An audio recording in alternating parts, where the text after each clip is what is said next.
और दुनिया के साथ तालमेल करके एडजस्ट करके हमको रहना है। दुनिया तो झूठा नहीं है, लेकिन दुनिया सच भी नहीं है। सच का मतलब है जो आज है, कल रहेगा, भविष्य में 5,000 साल बाद भी रहेगा, उसी को सत्य बोलते हैं। तो आज आप देख रहे हैं ये घर द्वार पेड़ पौधा, लेकिन 5,000 साल बाद कोई आएगा तो देखेगा यहाँ तो कुछ नहीं है। तो वो सत्य नहीं है। सत्य का मतलब वही है जो 5,000 साल, हजारों साल पहले था, अभी भी है, और हजार लाखों साल बाद भी रहेगा, वही सत्य है। तो वो सत्य क्या है? एक परम पुरुष परमात्मा भगवान, वही सत्य है। बाकी सारे दुनिया तो हम लोग इसको सत्य मान रहे हो, सत्य नहीं है। इसको बोलते हैं अपेक्षित सत्य। झूठा भी नहीं है, लेकिन सत्य भी नहीं है, ये अपेक्षित सत्य है। और आत्मा जो है वो कभी मरती नहीं। आत्मा क्या है?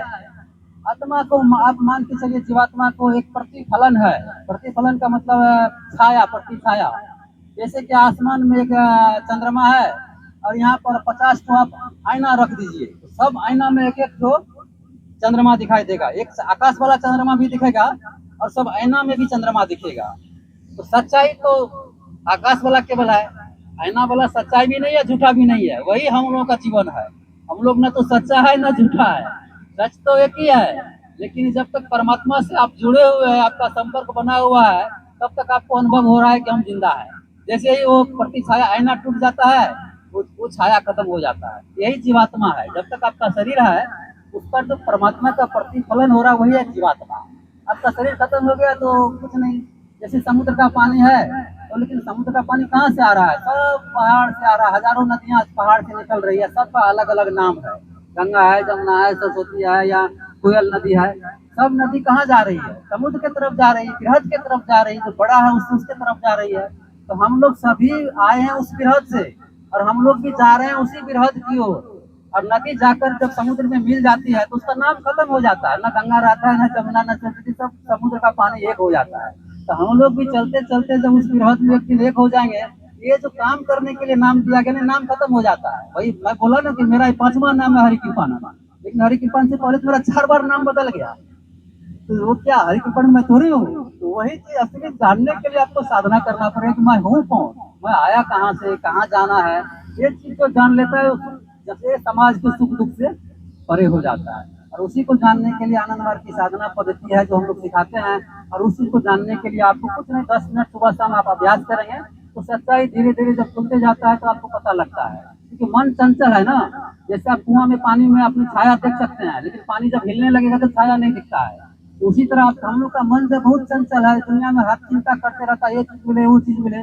लेकिन धीरे धीरे आप साधना के द्वारा जब मन स्थिर होते जाएगा, तब आप अपने स्वरूप को, असली स्वरूप को पहचानेंगे। तो असल में मैं हूँ कौन, मैं क्या ये हरि कृपान हूँ या मैं कौन हूँ? जब आपका मन शांत होगा, जब वो असली स्वरूप को आप जान लेंगे, तो फिर ये संसार का दुख से आप ऊपर उठ जाएंगे। यही अंतिम सत्य है। और जो हम लोग अभी विधि किए, एक सामाजिक रीति रिवाज के कारण किए, लेकिन आध्यात्मिक रास्ते इसका कोई महत्व नहीं है। अध्यात्म के लिए हम लोग सब एक ही वस्तु है, और सबको एक दिन, जैसे आप सोनार से मान लीजिए कोई सोना खरीदते हैं, उससे दुकान में जाएंगे तो आप कर्णफूल खरीदेंगे तो 1,000 रुपया, नाक का कर देंगे तो 5,000 रुपया, गला का कर देंगे तो 10,000 रुपया। लेकिन जब बेचने जाएंगे तो थोड़ी उसके अनुसार दाम देगा। वो वजन करेगा कि इसमें सोना कितना है, उसी के अनुसार से आपको कीमत मिलेगा। तो परमात्मा के नजर में हम लोग हजारों अलग अलग चीज है, उनके नजर में तो सब एक ही चीज है, सोना कितना है खड़ा। तो बस हम लोग सब एक ही चीज है, इसको जानने के लिए जरूरत है। और ये जब आप जान जाएंगे तो थोड़ा सा दुख जीवन में कम आ जाएगा। ये आध्यात्मिक पहलू है। लेकिन सामाजिक पहलू से हम समाज में रहना है, तो सबके साथ एक नाता रिश्ता भी तो बनाना पड़ेगा।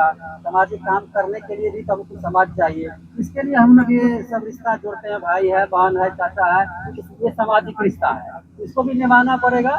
लेकिन असल में वो सामाजिक रिश्ता चलेगा, असल में आपका आध्यात्मिक रिश्ता जो है, जो आध्यात्मिक लक्ष्य, वही सत्य है।